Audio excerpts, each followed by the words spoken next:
Welcome. Welcome everyone, sisters and friends. It's really good that you're here with us for this event, Theology and Spirituality of Incarnation. And a very special welcome, Jim, to you for giving your time and your enthusiasm to be with us. So thank you very much. I will introduce you more fully in a few moments. But I'd like everyone to just take a moment to ask yourself, have you arrived yet? You may be in front of your screen, but perhaps your attention is on what has just happened or will happen for the rest of the day. So just for a moment to be still, be comfortable in your chair, and be ready to be present at this virtual event. And on this Trinity Sunday, we welcome in a very special way God's presence among us, with us, individually and together.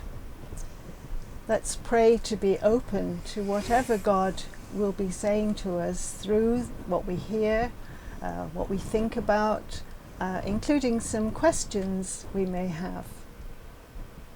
Marianne is going to note any questions that are asked in the chat, and there'll be an opportunity for you to write things in the chat later on. But if as things emerge you have questions, please just jot them down, and we'll try and answer, or at least Jim will try and answer some of them. So Jim, a very warm welcome again. Thank you, Pauline. Yeah. I was lucky, I enjoyed lunch at your house, and maybe it would be good to begin the introduction to your life here in Rome, who you live with, what you do, what you enjoy, and why you agreed to do this, for which we're very grateful. Okay, thanks for that opportunity, Pauline. I live in Rome with 50 young Jesuits, half my age. Not twice as noisy, but half my age, and they come from countries all over the world, as you know, about 35 different countries, and they're all in the part of their training leading up to being priests. So they're studying theology at the Gregorian University, where I teach. I enjoy living with them. For example, when something goes wrong with my computer, I can just open my door and shout, and a young person will come and fixes everything in 2 seconds, but can't show me how to do it. But anyway, so I live there, I work at the university, and I came here 9 years ago. As a Jesuit, you can be asked to go somewhere suddenly and a little surprisingly. So after teaching for 23 years in Ireland, I came here 9 years ago. So I'm kind of used to the place now. Thank you. Thank you. Jim, the participants have read your impressive biography, but what they probably don't know is the origin of this conversation. I met Jim 30 years ago when he was a tertian, a Jesuit tertian, and a Loreto friend and I were invited to be part of the program and offer a short workshop on women and ministry. And if we fast forward 20 years, we met again here in Rome at the church called Caravita, where on a Sunday there's Mass in English. And at that Mass, or after that Mass, we meet in the porch, the church porch, and have a glass of sparkling Italian wine, Prosecco. And over in that time, people often chew over the homily. And I have noticed that whenever you preach, share a homily, people always want to ask questions afterwards. Well, a few months ago, Carmel Murta from Ireland was in Rome, and Beth Muir and I and a couple of other people were talking with you. And, as one does on a Sunday morning, we got into theology. and we started to talk about the difference between a theology of the cross and theology of incarnation. And a little idea came that some kind of event like this might be possible, because, as you know, we as a congregation were called at our last chapter to ponder the meaning of incarnation for us again. Many years ago, just after Vatican II, we had a written journal, called Source, when we looked at the sources of our life and our charism. And now we have a digital version, an online version, a page on our website called Resource. And this is it's been live for 4 months, and now this is the last event for this experimental period. So it's marking a transition. So Jim, I'd like to ask you, where do you want to start? Well, we could start on the tail of that conversation that we had at the end of Mass. You can see how dangerous it is to drink Prosecco with 3 Holy Child sisters innocently on a Sunday morning. And so we arrived at the idea that we might do something like this.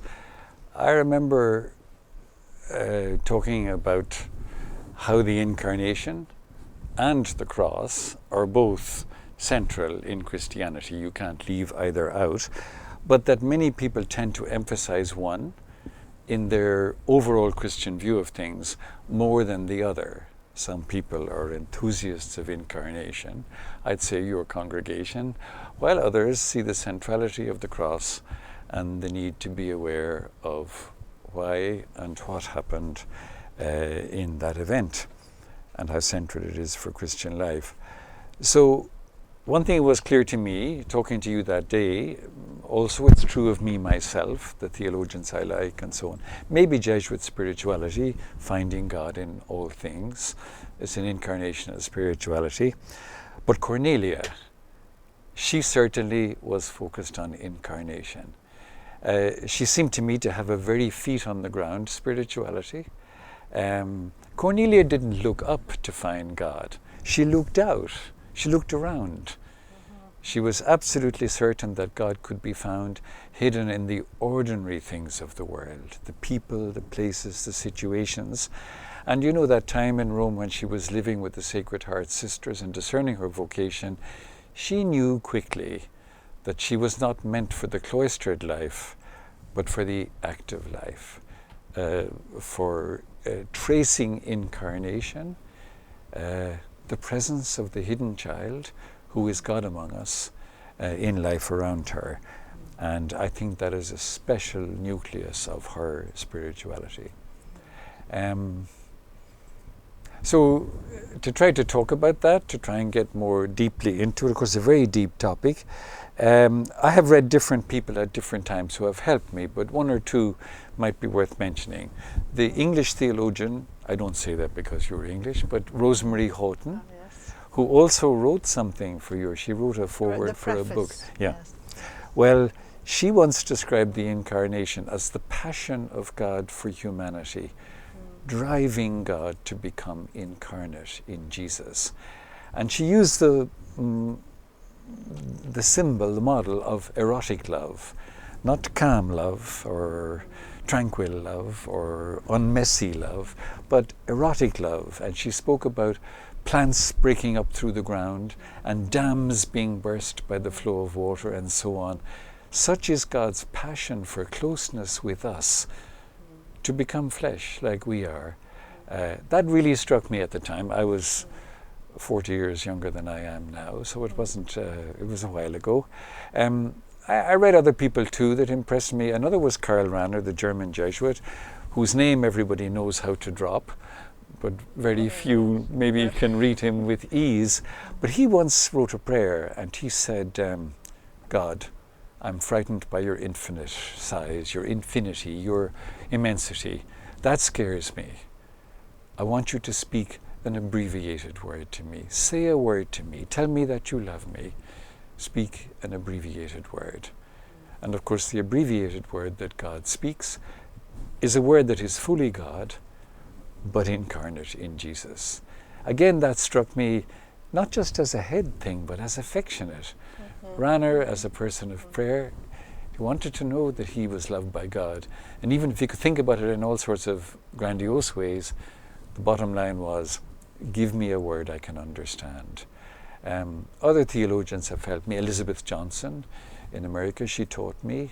They have a real sense, like Cornelia, of how God is not distant and doesn't want to be distant and doesn't want us to be distant. Inescapable in a way. Okay, thank you. Thank you, Jim. Again, talking to our audience, whom we can't see.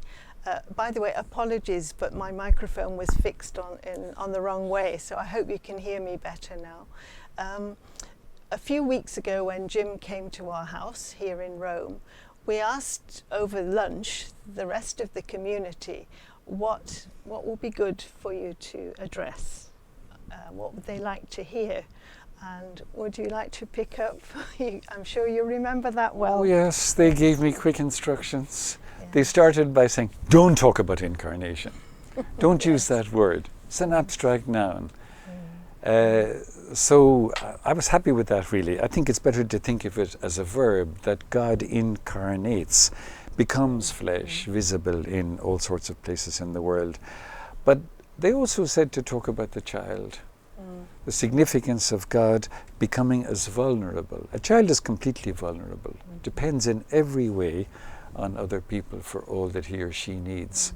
And God was willing to empty out and assume that pose of vulnerability to be close to us.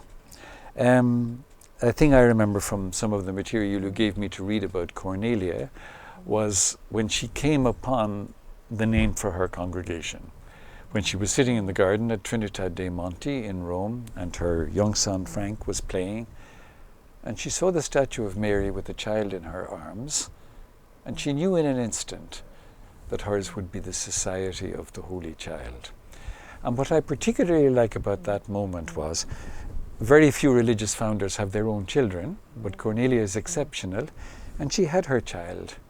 And somehow, from the presence visibly of her child in front of her, her mind was drawn to the image of Mary and Jesus, and through that image to what lies behind, the invisible God made visible in Jesus. It ties together, and I think it's really beautiful. So I said to you in a more informal setting, where it's easier to be spontaneous, she was a mother. She understood that image better than most.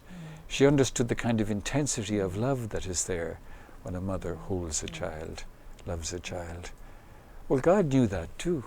And in choosing to become a child, to become that close to another human being and to all human beings in that way, that is something really mysterious. We'd never understand it fully, but it is remarkable. Smallness is a remarkable thing. Even the way things come into the world, you see a tiny squirrel, little bird, and immediately your heart is softened.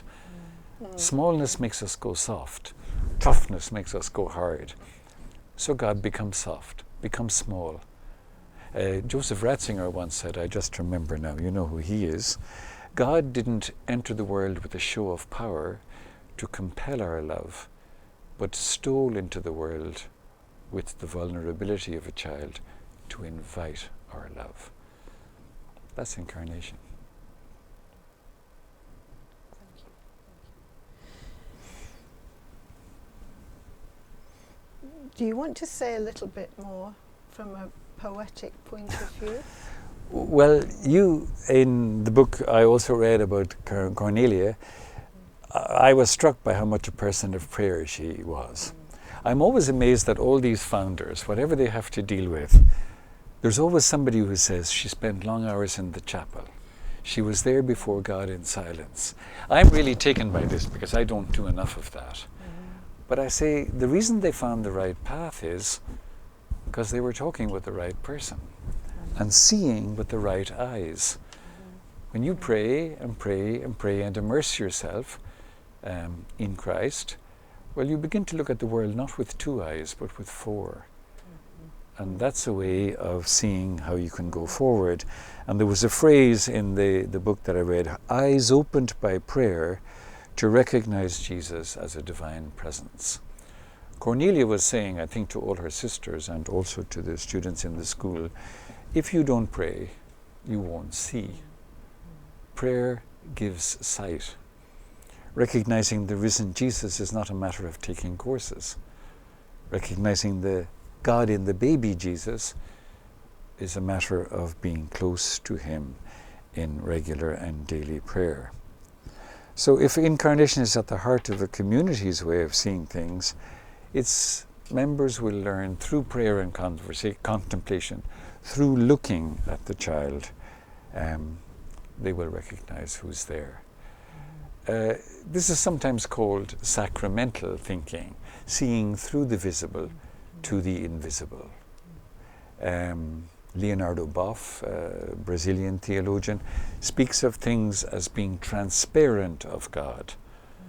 You know, created realities being windows on what cannot be seen. And yet they open you into another world. Many poets capture this, and I really like the way there's an Irish poet, if I can be indulged for a minute. Can I be indulged? Yes. Because many of you there probably have not been to Ireland. It's a small, insignificant, rainy, nothing island that I happen to come from and love greatly, but it's full of light and shadows, rain and sun, clouds and rainbows, so that it's almost easier in Ireland to believe in what you can't see than in what you can see. So it's quite a good natural setting for seeing through the visible into the invisible. And a poet, Plunkett, he managed to capture that in a poem. When I say his in the first line, it refers to Jesus. But he says, I see his blood upon the rose, and in the stars the glory of his eyes. His body gleams amid eternal snows. His tears fall from the skies. I see his face in every flower. The thunder and the singing of the birds are but his voice, and carven by his power, rocks are his written word. All pathways by his feet are worn. His strong heart stirs the ever-beating sea. His crown of thorns is crowned with every thorn. His cross is every tree. It's a beautiful poem, but it's an incredible mixture. Every line is incarnation. On the one hand you have a tree, on the other hand you have the cross. On the one hand you have a thorn, on the other hand you have Jesus' crown of thorns.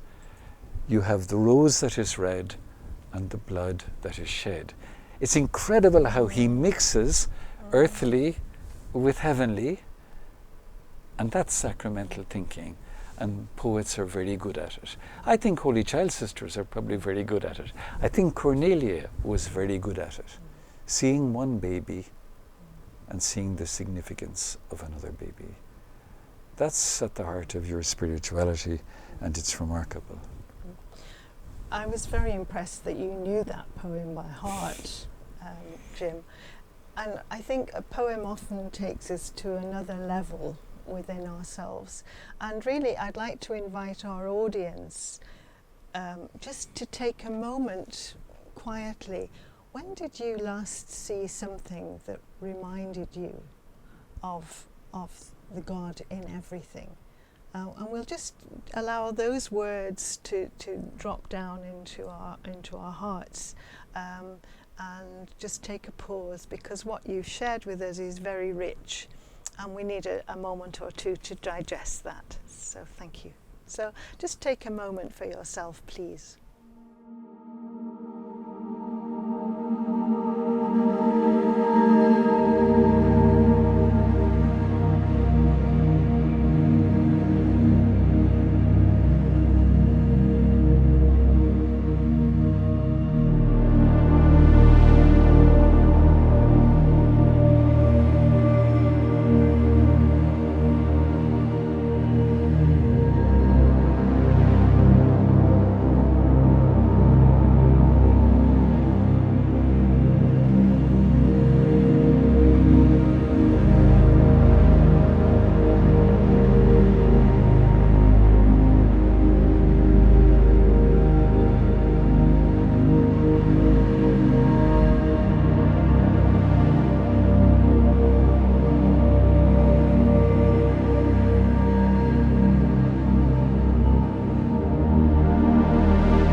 We're just coming back after Pauline invited us maybe to reflect a little on where we experienced incarnation.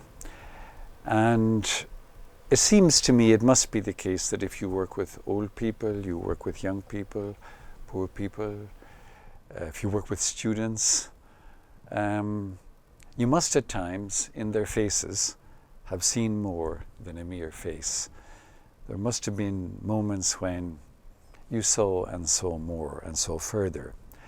This comes up for me sometimes in a very ordinary ministry that I'm sure many of you also practice. It's not a specifically priestly ministry, in fact. It's giving out communion. I like giving out communion. I know, first of all, that I'm giving what is good. It's not my thoughts like you're getting now, but it's something that's definitely good. And as each person comes up, I love to see the face and the hands. All the faces are different. Makes you wonder, how can God make so many human beings who all look distinctively different? The lines, the shadows, the eyebrows, the hands, that tell a story of lives lived by different people who come up in this way.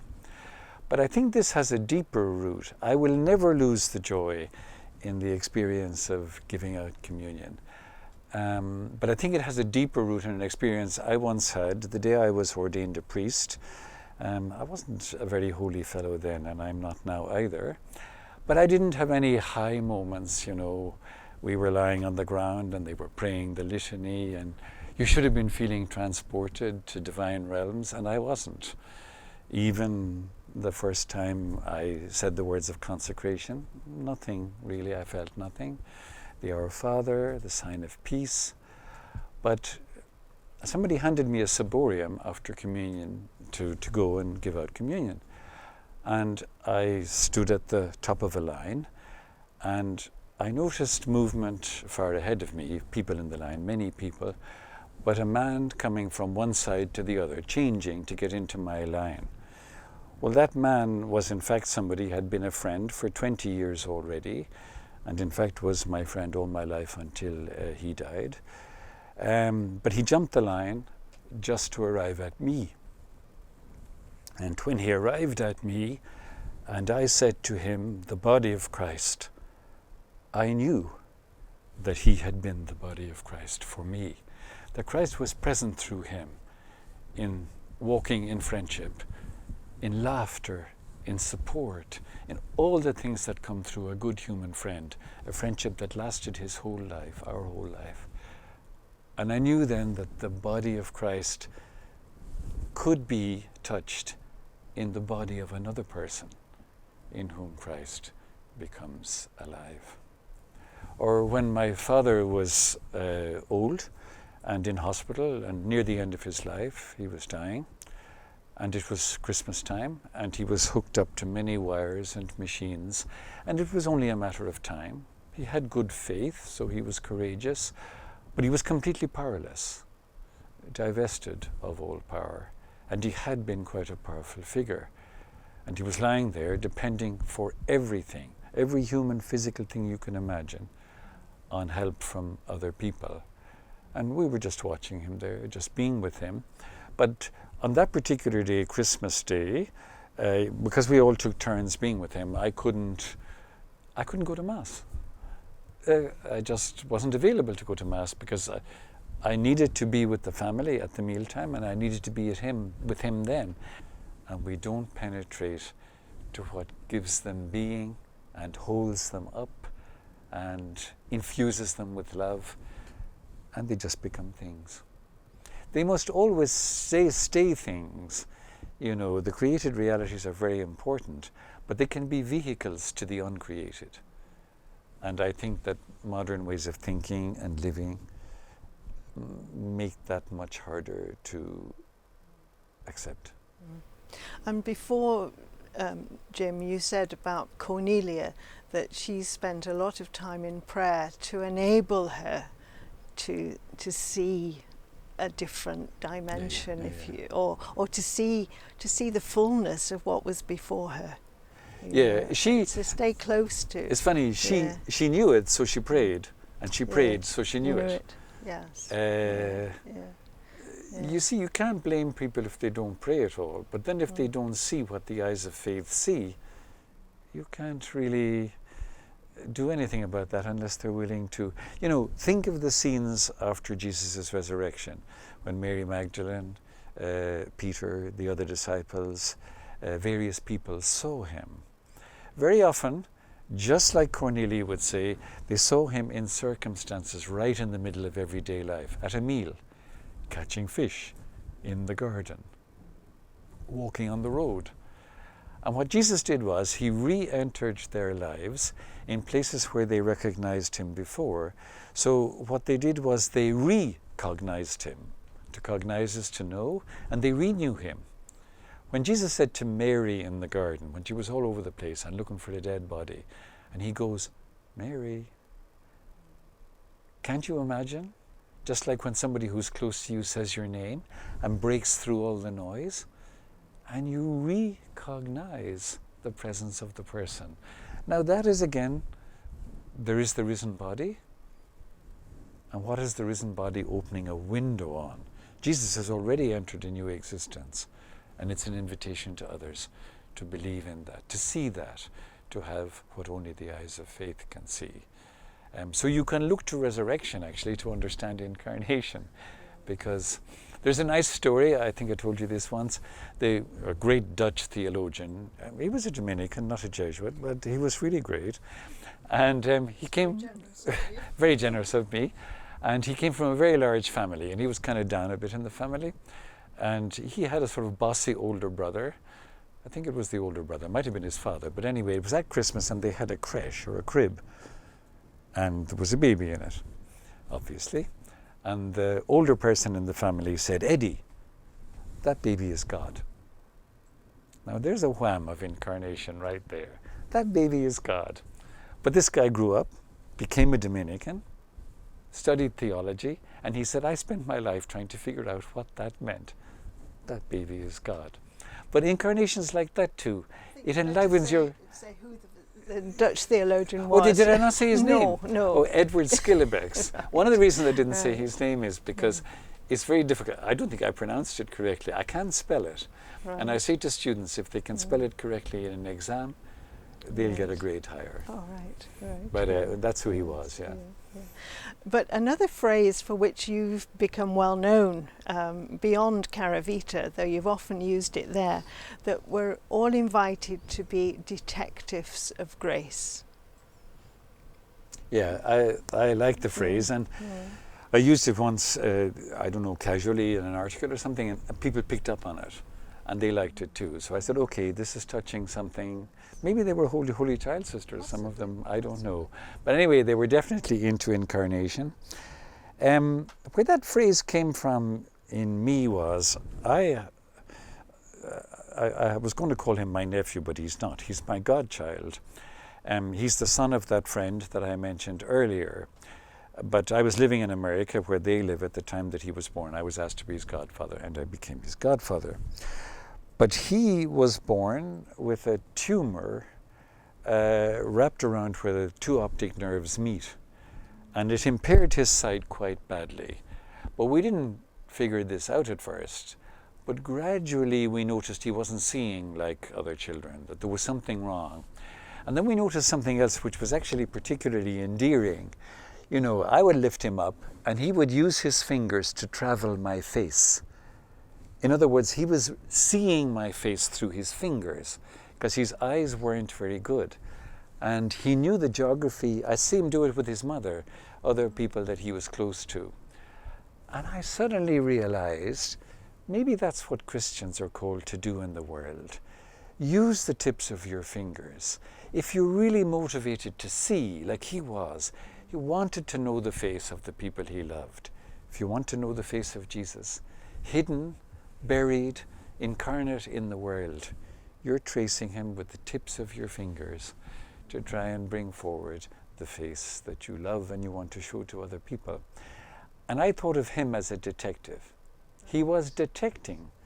And then I realized maybe we're detectives too, that to be a detective of grace.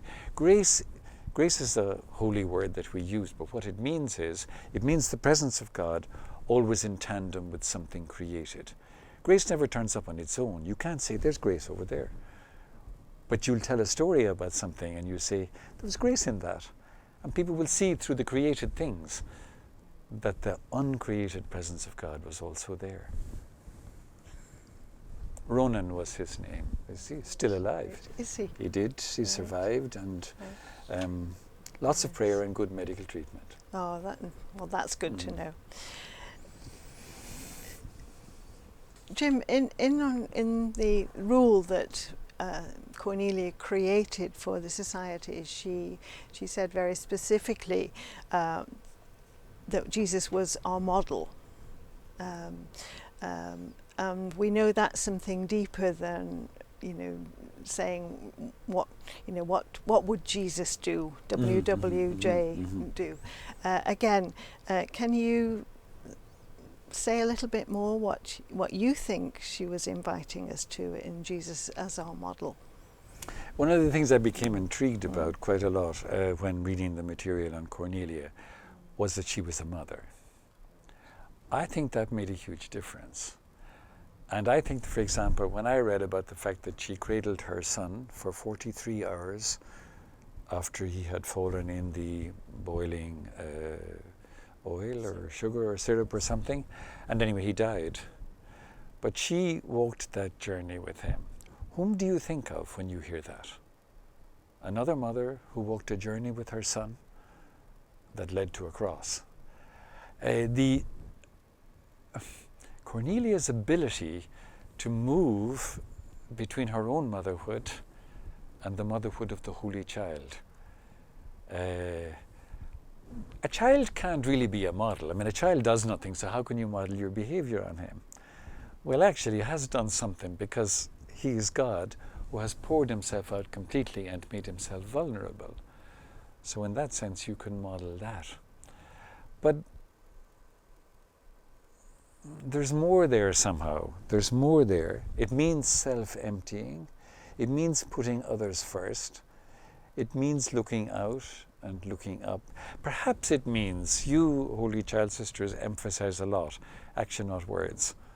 Oh, I hear that. Sometimes I feel guilty when I'm blathering on for age. I say, action, not words, Jim. Action, not words. You have a strong emphasis on that. She did too. What mother doesn't hasten, doesn't rush to do what is necessary for her child and so on? I think it's back to prayer again. You can't make him your model unless you know the model you are seeking to follow. You might know more than I do there about how she meant that. I think a lot of what she meant by that came through her great familiarity with the spiritual exercises of St. Ignatius, especially the mystery of the Incarnation. Again, if you'd like to unpack that a little bit, which is not the easiest thing to unpack here, I'm aware of that. I mean, all of you that we're talking to probably all have experienced the spiritual exercises and the meditation on the Incarnation. And the Trinity looking at the world. Today is a good day to remember that. It is. And you kind of feel them nudge the Son. You better go. And because we're all in such a terrible state, the Trinity decide, and the action that is taken to carry out the decision is that the Son goes. It's an action, a very strong action coming forth from love. It's not God sitting idly by. It's God getting strongly involved. And so the Son comes, and the salvation of the human race is thought about in this way. I think of the meditation on the Incarnation in the exercises. It has brought all sorts of thoughts from people about it. Why did God become human? Some people say to save us from our sins. Other people say there's more involved. Rosemary Houghton says because his passion couldn't keep him at home. Scotus says the same thing, Franciscan theologian way back. John of the Cross says the same thing. Love impels unity. Love makes you act. The action in that sense you can see that the love of the child sends the Holy Child Sister out. She can't sit still. People who know the good news of the Incarnation and the resurrection are not homebirds. They have things to do, places to go, people to see. Incarnation is a motor. Maybe that's also the model question looked at in a different way. I asked somebody once to read Mark's Gospel, who's not a believer, but who's very good with literature and all that. And anyway, she did, and I said afterwards, what did you think? And she said, this Jesus, he goes out, he goes to, he goes and, he goes up, he goes down. And what she was describing was that she had picked up, Jesus was a being of exodus, of going out. As I said, not stay at home. Incarnation meant incarnating in the lives, the sufferings, the needs, the places, even the sinful places. Not that God is sin, but God doesn't shy away from the plight of sinners. God isn't afraid to be dirty.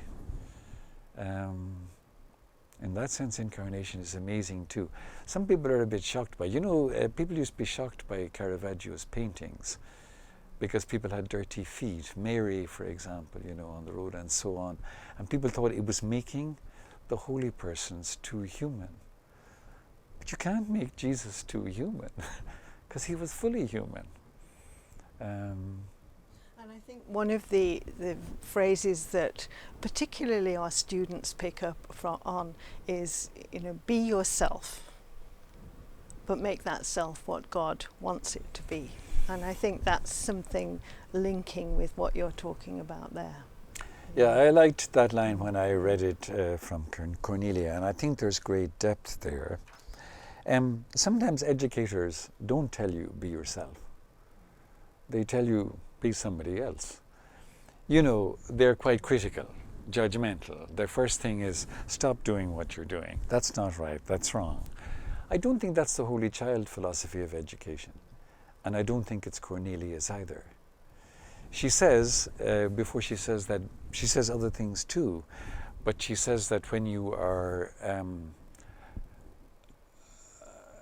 I had it there somewhere in the notes, but it doesn't matter.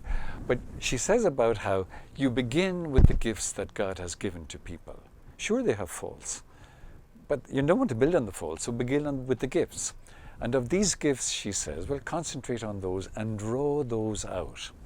And then she says, if there are rough edges, they can be dealt with. So the thing about become the self that God wants you to be is not a rejection of the self that God made you. It's a perfection of the self that God made you to be.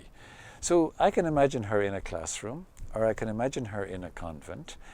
Her stance is encouraging. She recognizes well the lumpy reality, the human reality before her, but she sees the potential. That's what she sees. She also sees the points that need to be changed. But she encourages the person to be the thing the person was made to be, and let the faults gradually be taken away. I think it's like the parable of the wheat and the weeds. She's not afraid to let the two grow together. Another spiritual approach is afraid of that.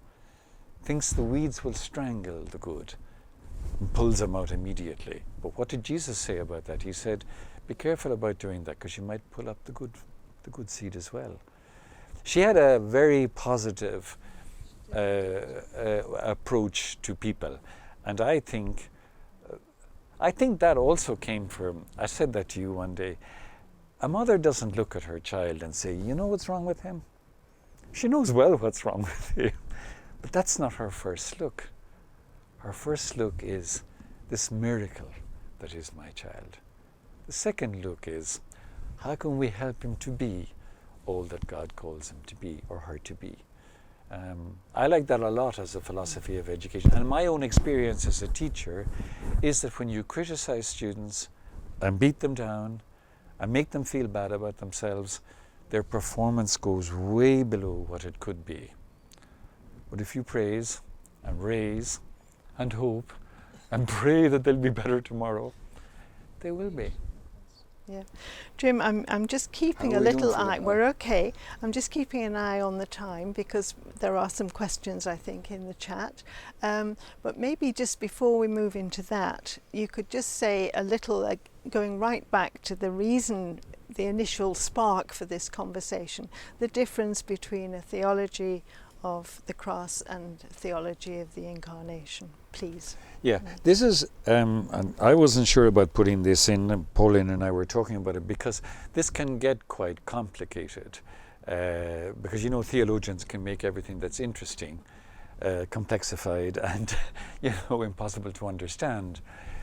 Nobody is saying that the cross should be removed from the picture, and nobody is saying that the Incarnation isn't important. In fact, they go together. He who became incarnate eventually died on the cross. But everybody has a way of summarizing their Christianity with different emphases. A person like Cornelia can't get away from Incarnation. She loves it, and it has captured her imagination.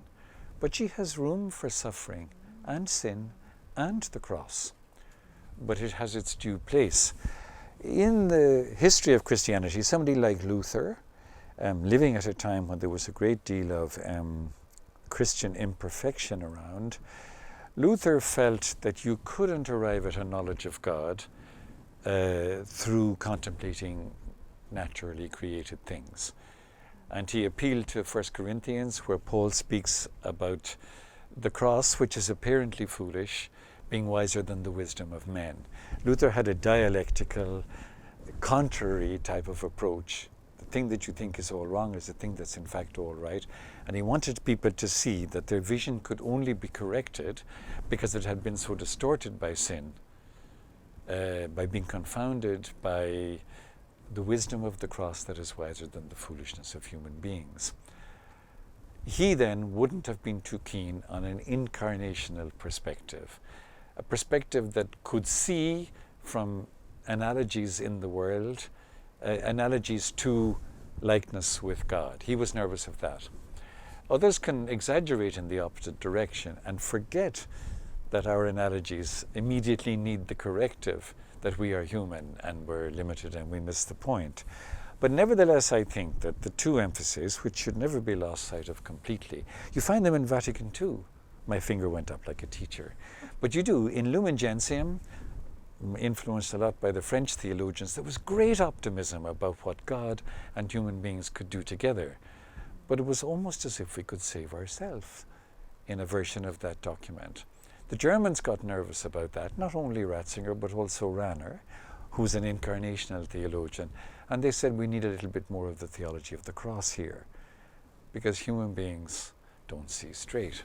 So I'm saying you need both, but I'm saying it's okay for people to be sometimes, to have a synthesis which is more incarnational, while others will balance it nicely by having a synthesis that is more focused on the cross. De Lubac said, the way of grace is over the cross. That is true, we all know it.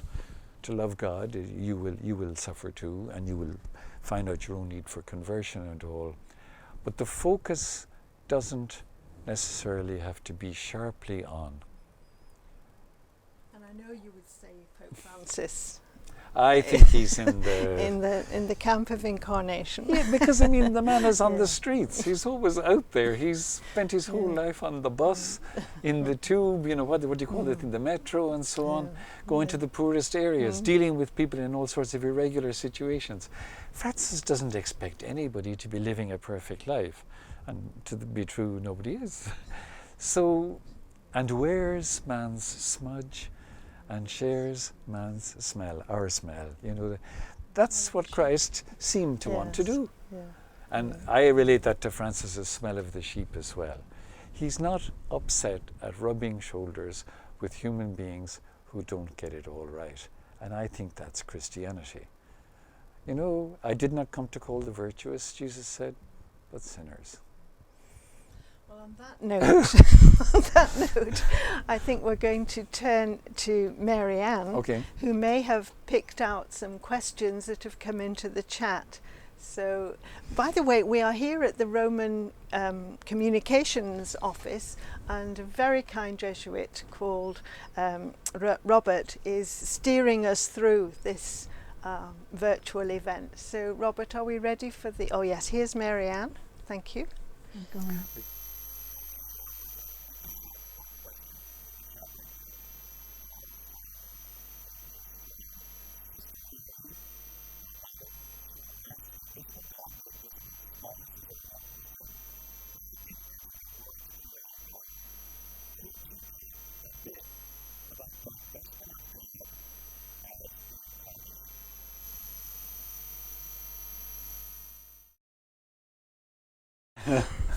I think it's a very good question, especially using the word divesting, following the word power. What it made me think about, obviously I'm thinking of what God does in Incarnation. What is God doing? It seems to me God is doing the opposite of what many people do in our world. And if I may be a little reversely sexist, if you like, and say particularly men. Many men think that they become somebody by acquisition. I accumulate, I make money, I build buildings, or worse, I conquer people, I shoot people, I destroy, and I show my capacities. And society very much, and in European society I think this is true too. I think American, also African. I've been to Africa a few times, but know it less. If I'll use the expression, the self-made man. I don't say the self-made woman. There are plenty, and indeed, many women would have that tendency too, I'm sure. But the self-made man is looked up to. I think that's a disaster. Because the self-made man thinks of himself as, I can stand on my own 2 feet. I don't need anybody. I have health insurance for when I'm sick. I have all the possessions I need to, etc., etc., etc. I've made myself really self-sufficient. And if that's supposed to be the height of human achievement, Incarnation is showing it's the height of human disaster. The person who kind of gets themselves into a situation where they need nothing from anyone. Relationless. Boss over everyone. Close to nobody. So God enters the world, God who could have power over all, enters the world instead by divesting God's self of every facet of power that God has, and renders himself completely vulnerable as a baby. I used to teach adolescents sometimes about Jesus, and they used to get quite upset when I spoke of him, for example, not only needing to be fed, but needing to be changed, to have bathroom realities taken care of for him. Bathed, fed with a spoon, and then I used to get them to come along with him and watch him grow up. Did he ever kick a football, or whatever was a football in those times, against a clean sheet hanging on a line? Did he always go to bed when his parents told him? You know, he was an intelligent child who asked a lot of awkward questions. You know, and they would say, Father, stop that. You're making him too human. And I would say, that's the point. Then I would push it even further, and I would say, and then of course he became a teenager. Did he ever stay 5 minutes extra in front of the mirror, wondering, did he look okay? And did he find himself noticing occasionally the girl down the street? Oh, shock, shock, shock, shock, that couldn't possibly have been the case. But there's a refusal of incarnation at every level, and of vulnerability, and of relationship, and of human need. The self-made man, to go back to that awful caricature that I've created, would never divest himself of a fraction of power. And you can think of politicians when I'm talking, and they're mostly men, but they think they've made it because they don't need anyone, or anything. And in fact, they exploit the needs of others. So when God shows God's way of being is a way of divesting. We think of God as powerful. God says, I'm powerless. I'm by choice. I mean, those things are amazing, and you could think about them for ages, but it's the fact that they're so contrary to what is normally praised. We praise achievement all the time. Achievement, achievement, achievement. If I were God, you'd know.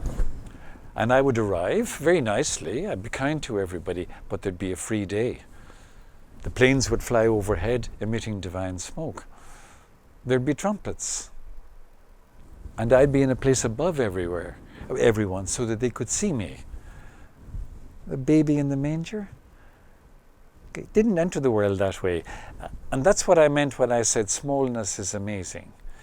God has brought it about that all things that live come into the world and grow to their full maturity by means of being smaller originally. I mean, how many people walking down the street when they see a little animal or a little baby or a little go, yeah, exactly. God isn't a fool. God realizes that people need to say, and become soft and drop their bossiness and drop their bigness and their... God will do anything to get close to us, even if people think that makes a fool out of him. He doesn't mind, just wants to get close. So Ogo, thank you for that question, because that elicited quite a statement. So thank you, Jim. So we haven't, for whatever reason, we haven't got more questions from the chat. But is there anything now, as we draw to an end for this session, is there anything that you want to use to wrap up this session? You know, even your own experience, how has your own development in your understanding of the Incarnation happened over the years? That's, you know, as you're older now. You know, I'll be retiring next year. I'm a Jesuit. That doesn't mean I'll be stopping working, but I have to retire according to the rules. I mean, some of it came, all right, when I was a small boy, I was curious. And I was curious about religious things. There were big questions that you couldn't answer. And I like questions you can't answer that give rise to more questions. And of course, questions about the God and the things of God and all that, they attracted me even as a relatively young person. So I read, and I mentioned people like Rosemary Houghton, Elizabeth Johnson, Karl Rahner, and many others who have written about these things. In the pages I prepared for this spontaneous conversation, the names of many theologians were on the page. They have helped me. So my head has been nourished, and that has been one way in which I have grown. But it's funny, it hasn't made me become an abstract thinker about incarnation, because other experiences have also happened, like what I mentioned with regard to my father, or my friend coming to communion, or the people who come to communion on a daily basis. We were talking outside the door today, and you said a thing about how a person that you know says that you should fall in love once a day. I don't think that's a foolish statement. The world is there to be loved for all its evil and rottenness. And if your heart can be drawn out of preoccupation with yourself into loving something that you see in the world, a child on the street, music, a flower, a exactly. Sunset, yeah, exactly. Whatever. And you leave yourself and you somehow you go to unite yourself with the thing. That's a movement of incarnating too, but it's becoming alive in something else other than yourself. So I think for me in my life, it has been a combination. I always say I'm a books and people person. I mean, I always say that's all I can do. I can't sing, I can't play football, I can't anything. But nourishment through reading, and also through the kind of contemplation of the world that recognizes its beauty and that needs prayer. I told you earlier that I'm not a great man for long hours of prayer, but maybe that's something that I'll have more time for when I retire. And it is necessary. It feeds the soul and gives you something that the world needs, doesn't know it needs, but it's a way also to give more life to the life of incarnation. Remember Ronan with the fingers, tracing the hidden face of God, the tips of his... It was the interest in his hands that most convinced me. He wanted to see. If you want to see the face of Christ, he'll make it visible to you. You'll never be forced, but if you want to see it, it's there for being seen. I think, now for me, it's through books and people a lot, because I'm a books and people person. But you might be a garden person. You might be an educator. I think education is a great place. Students are impossible not to see Christ in, at least occasionally. There's family. You have a brother, you have a sister. Community. Community, yes, too. That's right. Sometimes community can be terrible, you know, because people don't leave petrol in the car. They don't wash their cup. They put the cup under the bed and then take a second one, and after 5 days there's 5 mugs gone. Community is all those things.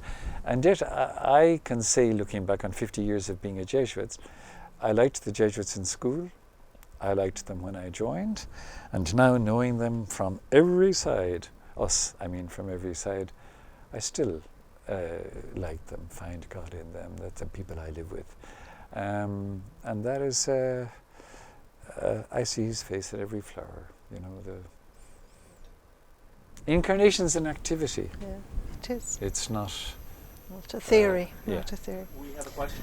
Oh, we have a question. Yes, this question was actually collected by Sister Mary Ann, who we were having issues, but we'll have her on screen here so that people can see her smiling face. Yeah. She asks, I love what you said about sacramental thinking, seeing through the visible to the invisible. Can you say a further word about seeing the environmental plight of our planet, connecting incarnation and ecology? That's a great question. I'm glad you asked it. I'll tell you a story. I'll be humble here. I recognized a long time ago that we stifle voices in the world. The voices of women, the voices of the poor, the voices of people who live in less opulent places, the voices of people from other religions. But another voice that we've been strangling for ages without even noticing it is the voice of the earth, that we have trampled and harmed and failed to appreciate. And we have failed to recognize that we're in deep relationship with the earth. The earth can survive without us, but we can't survive without the earth.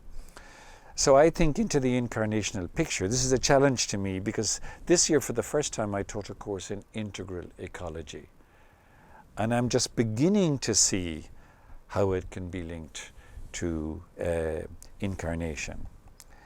If God is present in all the things of nature that we mentioned, somehow a violation of those things is a trampling on the hidden face of God in created realities, particularly living realities, the destruction of ecosystems, the exploitation of resources, the endangering of life, human and other.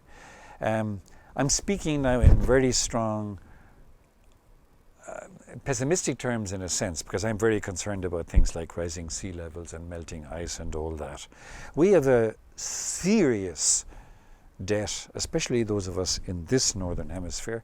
We have a serious debt to people in other parts of the world and to generations as yet unborn.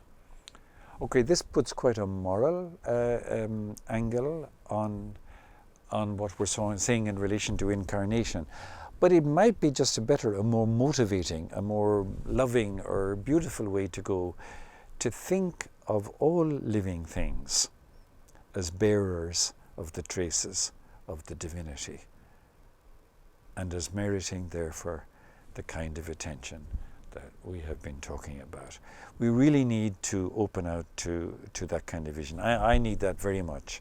I hope in 3 or 4 years' time, just at the end of the course that I taught, we looked at all the papal documents on Pope Francis and Pope Benedict and before him John Paul II. And then we looked at some theologians. And we noticed that the theologians were beginning to get the ecological crisis to align with Incarnation, Trinity, Christology, sacraments, grace. So my answer to your question, it really is a humble one. The work hasn't been done yet, but at least it's on the horizon. Yeah. We have two other questions. Oh. We'll do them one at a time. The first is from, and I'm not going to try to butcher her last name, Sister Celestina. She says, "Thank you so much, Father Jim, for the inspiring reflection, Incarnation, finding God in all things. How can one still find God even in the face of injustice?" Yes. I realize one thing about an incarnational perspective, that it can seem too positive. Where is God, for example, when women are treated with violence? When people are killed? When justice is withheld from people who have a right and so on to the goods and the opportunities of this earth. Perhaps one's thinking needs to be less harmonious and beautiful than when thinking about God reflected in good created things here. I think in protest, in indignation, in excoriation. For example, when I was growing up, a big mistake was that we were taught about gentle Jesus, meek and mild. My mother gave that line quite often because I wasn't gentle Jim, meek and mild, and she was seeking me to get me to correct. But later I found out that Jesus was prophetic, disturbing, denouncing. He got into a lot of trouble with the authorities, not only the religious authorities, but others too. "I have come to cast fire on the earth, and how I wish it were blazing already. I have come to set father-in-law against daughter-in-law and mother, etc., etc." One could maybe begin to see the presence of grace. Grace is incarnation in the sense that it's the presence of God tied to something created, and it can be seen in protest. It can be seen in demonstration. It can be seen in solidarity. Does that make any sense? I think when you're going along that line of thinking, the first grace is awareness, that you become, when the prophet Nathan went to David, and he said, "There's this guy, and he did all these things," and David says, "As sure as this man shall die." And Nathan said, "You're the guy." The first grace is awareness. The second grace is one that the Holy Child Sisters would relate to quite naturally, because it's that you move to action.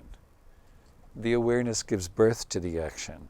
So the religious world and the religious worldview and the contemplative way of seeing the world isn't always comfortable. It's sometimes indignant. It's sometimes challenging. It's sometimes denunciatory. It's sometimes prophetic. That's a very good question, the more I think about it, because you're inviting me, when I'm talking about Jesus becoming incarnate, you're inviting me to talk about everything related to Jesus. We all have our limited Jesuses. He wasn't just a baby, and he wasn't just a good boy, and he wasn't just a person who would give you a sense of warmth and well-being. He could also challenge you. He could look at the rich young man, love him, but say, "Go sell everything. You lack one thing."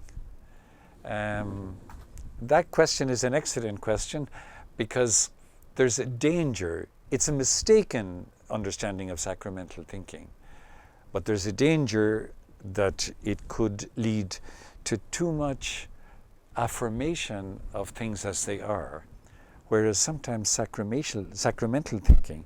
There was a theologian Boff, Leonardo Boff, he's still alive, Brazilian in the United States, in South America. But he, a Franciscan who was a huge sacramental thinker, balanced his sacramental thinking very well with socio-analytic thinking.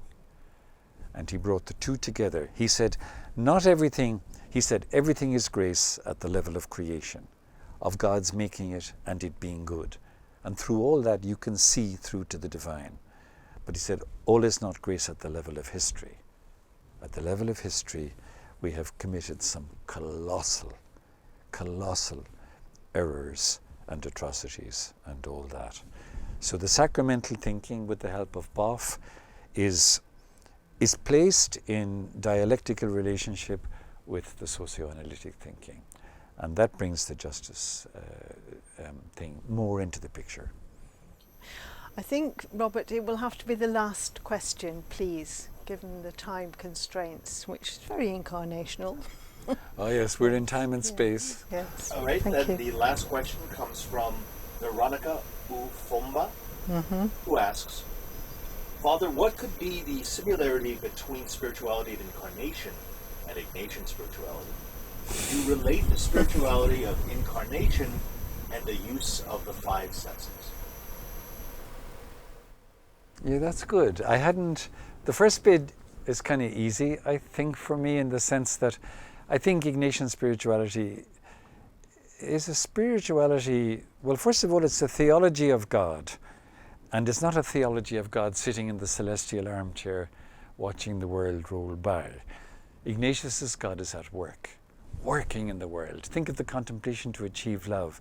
It's not just dreamy love, it's active love. God is at work in the world, in all places, in the dearest deep down things. And I think in sinful situations and all that, trying to bring good out of them. So Ignatian spirituality is focused on finding God in all things, and maybe one can say bringing God or facilitating God's entry into all things. Got a double side, finding God there and bringing God too. That's our mission. So you can see that that's quite incarnate, God present in things. But the senses, that's quite interesting, because I know you've done the exercises and you're thinking of the application of the senses. Joe, go on. In 73, let God, let Christ, don't just think about God, don't just consider, but let God happen to us, let Christ happen to us. Yeah, something. That's right. Yeah. And there are things in Scripture that can pull you up there. For example, Paul speaks of Christ being, or is it Christians being the aroma of Christ to God? We have to think more smell, taste, touch. I have used too much, you can certainly criticize this, the metaphor of seeing. But we always speak about nobody would know the word unless it had been heard. Hearing is also sacramental. Yeah, because going through the word heard to the one speaking. You mentioned in your question, from the visible to the invisible. That's an old adage of the fathers of the church. It's in Christianity since Christianity began. But it means from the visible to the invisible, from the heard to the one speaking, who isn't before our eyes. And perhaps also, if you catch the aroma of God, it brings you to the invisible face of the God become palpable in the aroma. You could take all the senses perhaps and do something similar with them. They could the sacraments, you see, they use things often that you can see, but sometimes that you can smell and touch and swallow, etc., etc. So yours is another great question. What I'd say about it is it just opens a line of reflection. Because I do think a problem can be, when you think about sacramental thinking, that you beach yourself in the visible. Remember Ronan, it was touching that was his way from the visible to the invisible, from this earthed to the next reality. So I think you're right, all the senses could be employed in that way.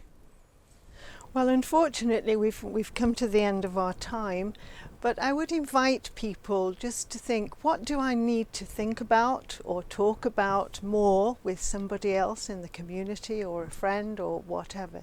So just take a moment. What do you want to take from this hour and a half?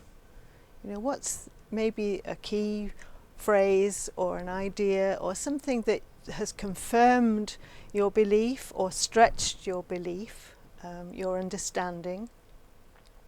And let's take just half a minute and trust that God's Spirit will prompt us to think about that.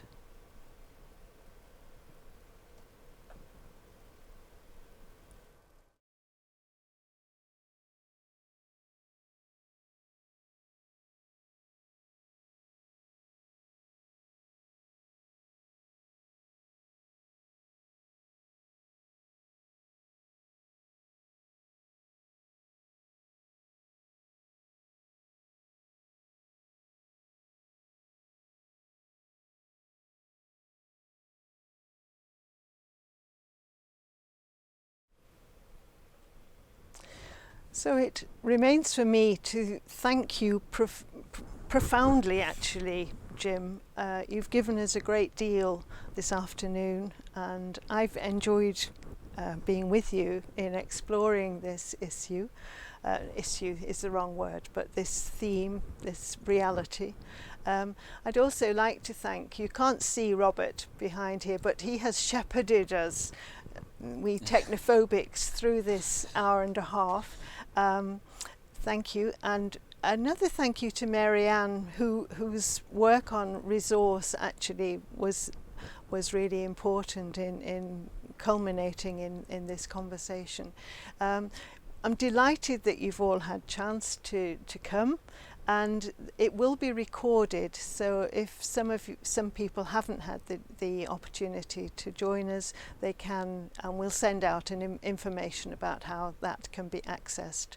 But Jim, again, many thanks for sharing not only your knowledge, which is extensive, but also what it means for you personally, and that's been a tremendous gift to us. So thank you very much indeed. Thank you to all of you for joining us. Enjoy your evening. Thank you.